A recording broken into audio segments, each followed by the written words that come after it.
Mr. Davis, Mr. Waxman, Congressman, 20 short months ago, our youngest son, Taylor, took his own life. He was 2 weeks away from beginning his senior year in high school. He was carrying a 3.8 average, made excellent scores on his SAT tests, and he and I were preparing to make college visits. Taylor was well liked by all who knew him. Adults tell us he was one of the nicest young men they ever knew, extremely well-mannered. His kids thought he was one of the nicest kids on campus, a real ladies' man, quite a charmer. This past spring, Taylor would have been a starting pitcher on his varsity baseball team. But during the fall of his junior year, his JV coach told this 6'3", 175-pound young man that he needed to get bigger in order to improve his chances of making the varsity team. Taylor resorted to using anabolic steroids to help him achieve his objective. And like the Garibaldis, I am absolutely convinced that Taylor's secret use of anabolic steroids played a significant role in causing the depression, the severe depression that resulted in his suicide. And I've also learned that the events leading up to and including Taylor's suicide are right out of the medical textbook on steroids. Experts put the usage of steroids amongst our high school kids at about 5 to 6% of the overall population. Some of the experts I talked to use numbers more like 1 million kids doing steroids, not 500,000, and I have a personal belief that those numbers are the bottom end of the range, that number's higher. In some parts of the country, studies show that the usage amongst high school junior and senior males is as high as 11 to 12%. Let me put that in context. The kids in my part of the country tell me that as many as 1/3 of the boys that show up to play football under the lights on Friday night are juicing. A number of factors are contributing to the increase in usage amongst our kids. You've asked me to talk about one of them, and I'm happy to do that. I believe the poor example being set by professional athletes is a major catalyst fueling the high usage of steroids amongst our kids. Our kids look up to these guys. They want to do the things the pros do to be successful. And with this in mind, I have several messages for the professional athletes. First, I am sick and tired of having you tell us that you don't want to be considered role models. If you haven't figured it out yet, let me break the news to you that whether you like it or not, you are role models.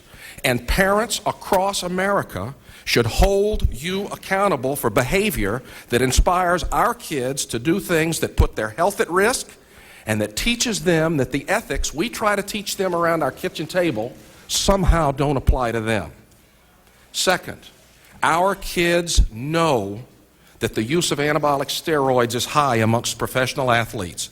They don't need to read Mr. Canseco's new book to know that something other than natural physical ability is providing many of you with the ability to break so many performance records, that provides you with the opportunity to make those millions of dollars. Our youngsters hear the message loud and clear, and it's wrong. If you would want to achieve your goal, it's okay to use steroids to get you there because the pros are doing it. It's a real challenge for parents to overpower the strong message that's being sent to our children by your behavior. Third, players that are guilty of taking steroids are not only cheaters, you are cowards.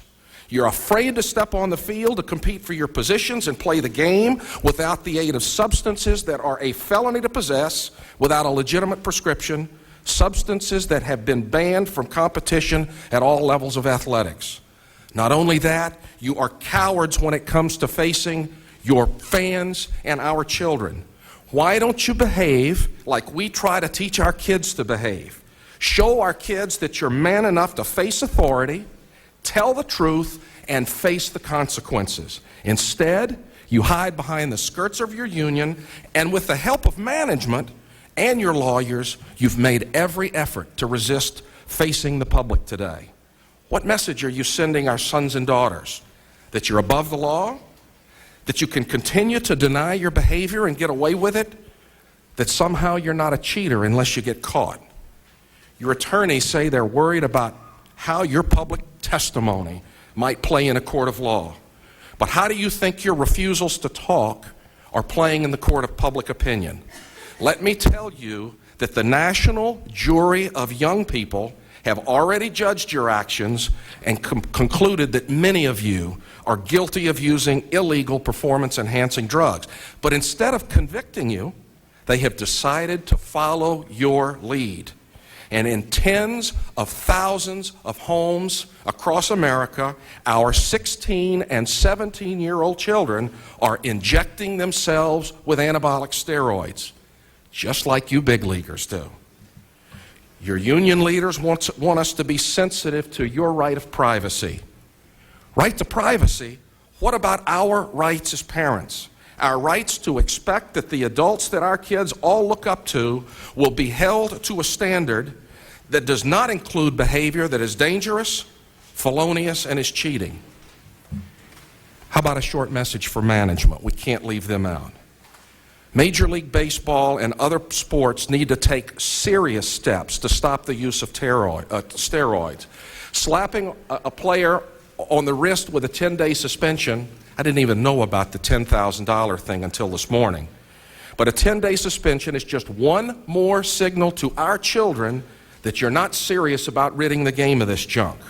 Forcing a pro, even at worst, to miss 10 games is asking him to miss 6% of a season. Let's put that through the prism of the glasses of a high school student.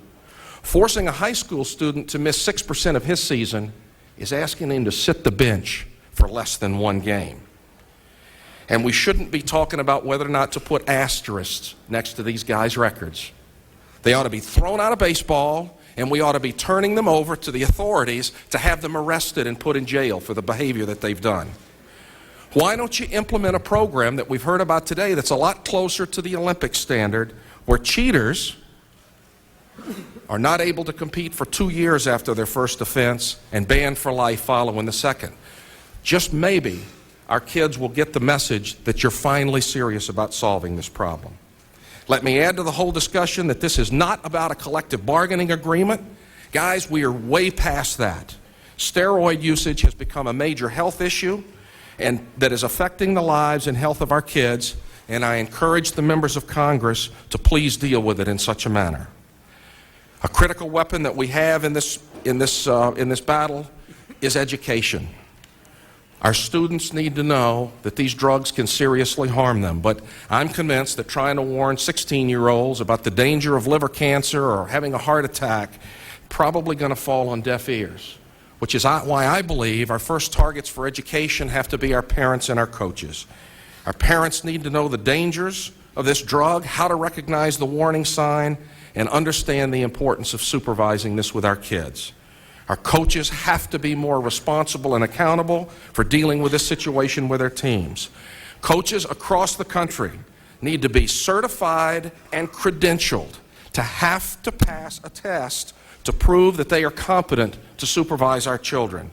As part of the certification, they need to be trained about steroids and other performance-enhancing drugs and trained to know what to do about it when they find it.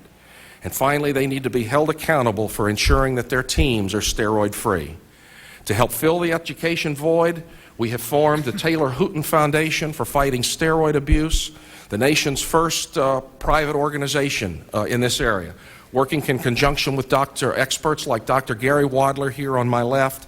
We would like to explore ways to work with you and others in the government to make our foundation a part of your work going forward. On behalf of my son, Taylor Hooton, Rob Garibaldi, and Efren Marrero, whose parents are with us today, let me implore you to take steps to clean up this mess. Please help us to see that our children's lives were not lost in vain. You have the power to do something about it, and we're counting on you to do so. Thank you. Thank you very much, Mr. Hooton.